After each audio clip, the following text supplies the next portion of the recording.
So me, 26 male, and my girlfriend, Marissa, 27, have been together for 3.5 years. We have a wonderful relationship, and she truly is my best friend. However, we have been having some roadblocks pop up recently, which has led to some beef with her family, so I want a prenup. It's always something I've wanted in a marriage. Marissa is super against them. We're working through it, but it's a very sensitive topic. Marissa vents a lot about her life to her sisters, and the prenup issue has come up. Her whole family is aware of the situation, and they aren't pleased about it. They feel like they've always treated me like family, so the fact that I doubt Marissa is offensive to them. They are very traditional people. I've tried explaining that it isn't a trust issue, it's a numbers game, and I'm just trying to protect myself. I won't propose till she agrees to sign one. I already have the ring and she knows this. She won't say yes with a prenup involved, so we're at a stalemate. It's led to many late nights talking about it, and we're even seeing a counselor about the situation. So obviously it's a very sore topic I don't want to talk about. Well, I got home yesterday from golfing with some of my boys, and her older sister Jen was at our place. So I said hello and went to lay down. I had a few beers, LOL. Well, Jen asked me to come out and speak with them. I reluctantly agreed. So I walk into the living room and Jen says, "Sit down," like I was in the principal's office or something. She started lecturing me on trust in a relationship and how I needed to pull my head out of my butt. I told her I wouldn't be discussing the relationship with her and stood up to leave. Jen said, "No, sit down and let's hash this out." My girlfriend tried to tell her sister to back down. Jen said she was fed up with my attitude towards the prenup and tired of me treating her sister like a gold digger. I told her that our relationship was none of her business and she needed to drop it. Jen said, "You're such an idiot and will ruin your relationship. You have no idea how to have a successful relationship, and it's because of your attitude." I looked at her and said, "I'm not going to sit here and be given relationship pointers by a woman with 2 baby daddies and no ring. Check yourself." I immediately left the room and went back to my bedroom. Marissa came in a few minutes later, saying her sister left in tears, and I owed her an apology. I told her not. If she wanted to get personal and involve herself in others' relationships, then she opened herself up. She can't throw stones without expecting some returning fire. I told Jen to stop and she kept going. My girlfriend said she told Jen not to speak about our situation anymore, but she would like me to apologize. So, am I the idiot? Not the idiot. You have a point. Also, huge red flags are flying. Your girlfriend is running to her family with intimate relationship matters. Do you want a marriage with her family or one person? Because you are marrying her whole family, apparently, and they will be involved in every decision from here on out. Jen wanted to insert herself into your relationship while being condescending and talking down to you. Turnabout is fair play. Yeah, Jen had no right. Mess around and find out, as they say. And quite frankly, your girlfriend needs to watch what she decides to share with others, or at least how in depth. Also, if you guys are so confident that getting married is right for you, then why is signing a prenup such a big deal? Unless someone is afraid it's not going to work out, it shouldn't be an issue. Clearly, one or both of you are having doubts about its longevity. Probably they shouldn't get married if OP's going to be a manipulative idiot. What kind of man buys a ring, lets his girlfriend know, but tells her he won't propose till she signs the prenup? Major red flag manipulative behavior. Yeah, I'd sign the prenup and refuse the ring. Then I'd move on with my life. OP, everyone's the idiot here. You didn't need to get cruel when all Jen was doing was looking out for her sister and trying to have an adult conversation. That said, she should have dropped it when asked. Good luck with your relationship. You're going to need it. Pretty sure I was an idiot here, but we'll see. So I, female 30, am 8 months pregnant. I take public transport to work daily. I'm always exhausted because I must work extra time to afford necessities. I take the bus to work every day, and it's often packed, but I get lucky enough when decent folks volunteer their seats for me. Now, I should mention that I don't use my pregnancy as an excuse to get what I want, but people just offer me their places by themselves, which is kind and sweet. Wednesday, I get on the bus like usual, but this time there's one empty seat. I go to sit, but I find a guy in his business attire sitting there with his hand on the empty seat, sort of like resting it. I say, "Excuse me," and ask him to remove his hand so I could sit, but he tells me that seat is taken. I ask by who, and he says his hand. Not gonna lie, I laughed a little but wasn't feeling well, so I asked him to remove it so I could sit, but he refused again, and folks started staring. Finally, I tell him I'm tired and need to sit, and he replies saying my pregnancy isn't his problem. I had enough at this point. My legs were burning and my back was hurting, so I sat on his hand. He freaks out and tries to remove it quickly while shouting at me. He then starts arguing about how disrespectful I was to do this inappropriate thing, and in public no less. I argue back, but then he gets off after saying I was being inappropriate and disrespectful. Everyone stares at me and I just sit there, feeling ashamed about what happened. I tell my husband about this incident, and he WTF'd the entire time, then says I did indeed act inappropriately and shouldn't have made this guy uncomfortable by sitting on his hand like that. He tells me I messed up, and this was totally inappropriate, despite me saying I was so tired of standing and was in desperate need to sit down. Am I the idiot? Not the idiot, though I can't believe you stole the seat from his only lover, Mr. Hand. Seats are for butts, not hands. If you don't want a butt on your hand, keep it in your own seat. I 100% would have done exactly as you did. Seriously, what did he expect? My first thought, as a woman who's 7 months pregnant myself and extremely petty, was that he's lucky you didn't pee on his hand and claim your water broke. He wanted to go low. You should have taken it to the floor. Not the idiot OP. Frankly, I'm kind of surprised more people didn't publicly shame him for being stupid while he was doing it. But you handled it well on your own. I hate to break it to you, but your husband has his priorities mixed up. He should be backing you up on this, not siding against you. The fact that he thinks that the guy's hand gets a seat to itself is seriously messed up. Not saying you should call your husband out over this if you don't want to, but I'd stick to your guns if it comes up again. When I was in my 20s, 30s, and 40s, I used the public bus system every day, and I know this kind of rider.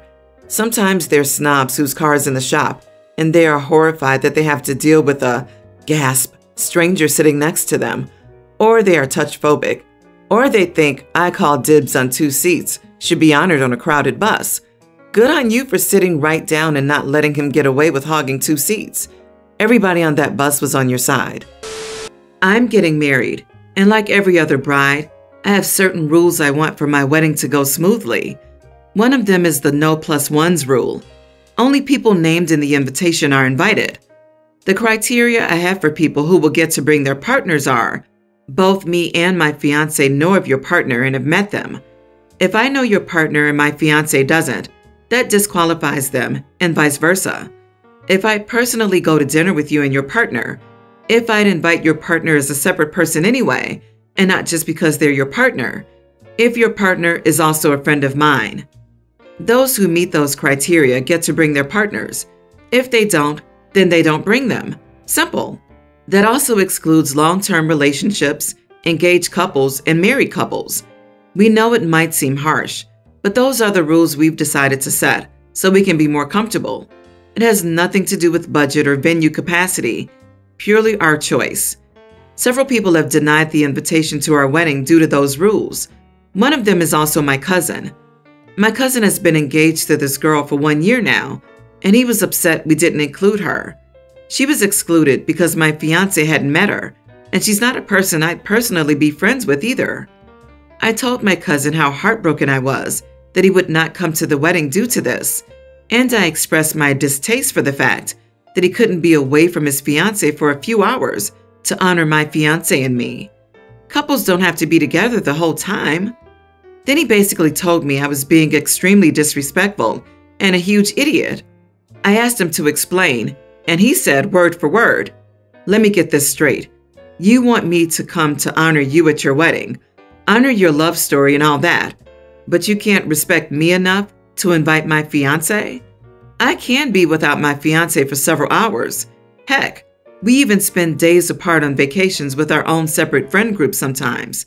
What bothers me is not being away from my fiancé for some hours, but the fact that you excluded her for those reasons." I told him, "Those are the rules, take it or leave it." He says he finds my rules extremely disrespectful, but he has no say in it since it's my wedding. I told him good, and to stop BSing me and show his support and respect by attending. He said that while he respects my extremely exclusive and disrespectful rules, I am a fool to believe he will care more about valuing my wedding over his fiancée. Am I the idiot? You are the idiot.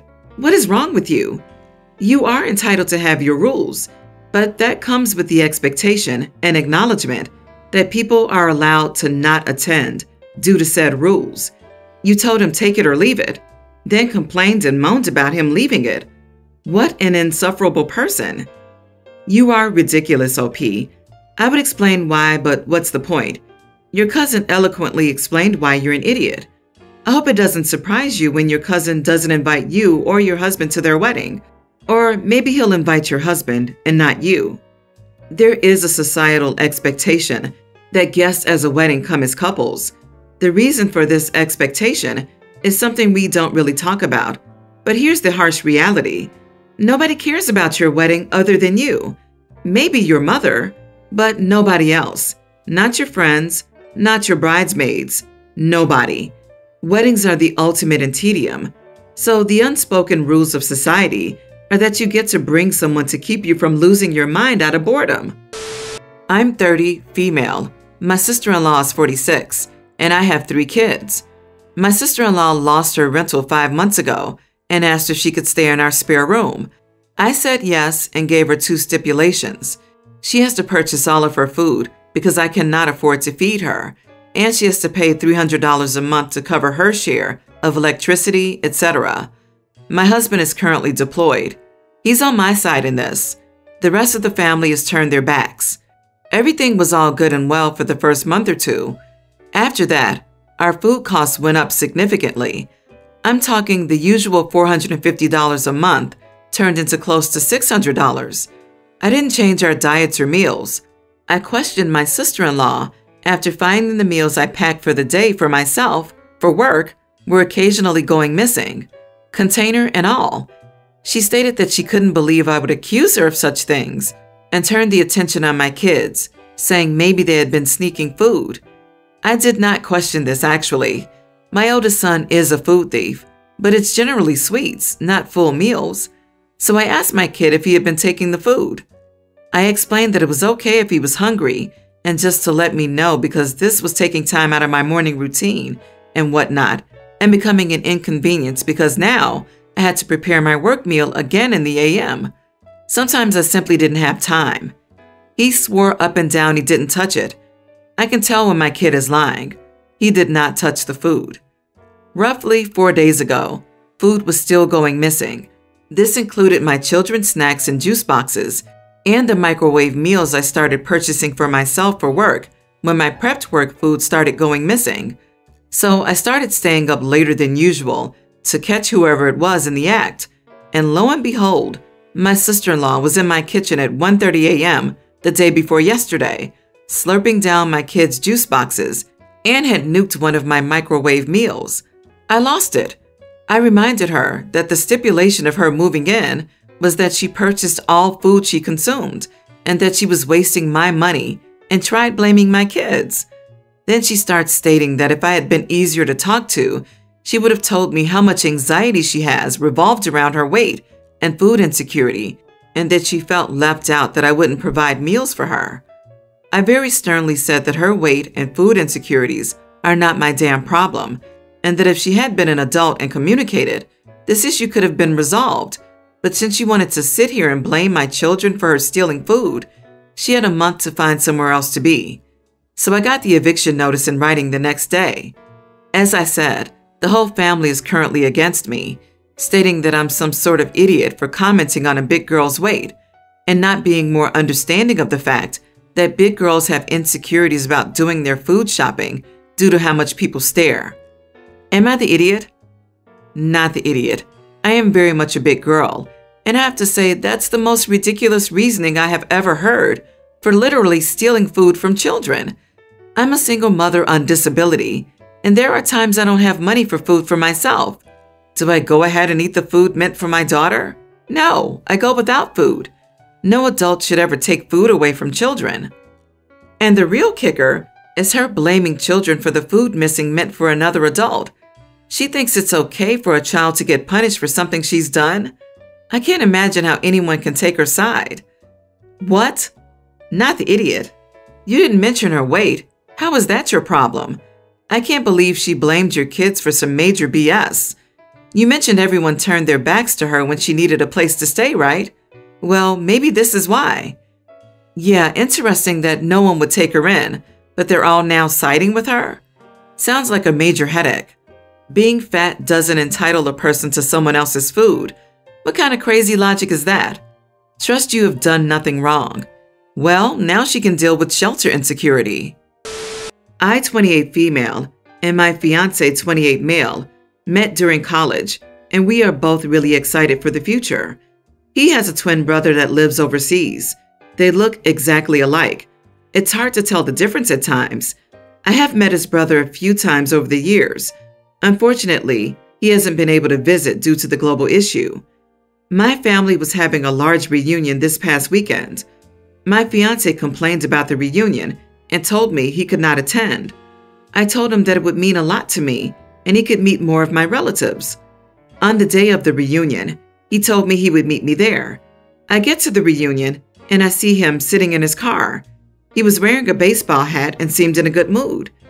While we were chatting with family members and getting tipsy, my aunt asked him what he did for a living and he answered. I started to see something off, but kept my mouth shut. I saw my fiancé sitting on the couch playing a video game when I got home. I asked if he had a good time at the reunion, and he told me he did. I then asked him to tell me what my cousin's name was. He thought about it for a long minute and then started laughing. He told me that his twin brother attended the reunion and a friend dropped him off. I was so angry with him that I asked him to leave so I could think everything through. He went to stay with a friend, and I'm still so devastated that he would pull this kind of prank on me. My parents are very upset with him and are very supportive. He thinks I'm being dramatic, and there was no harm in what he did. Am I the idiot for being angry with my fiancé over the prank he pulled? Not the idiot. I'd have been tempted to go home and tell your fiancé how much you enjoyed sneaking away for some fun during the reunion. Tell him it was the best night it's ever been. This wasn't even a prank, even by the loosest of definitions. This was, I don't want to meet my fiancé's extended family, so I decided to get my twin to go in my stead. He only called it a prank when she put the pieces together.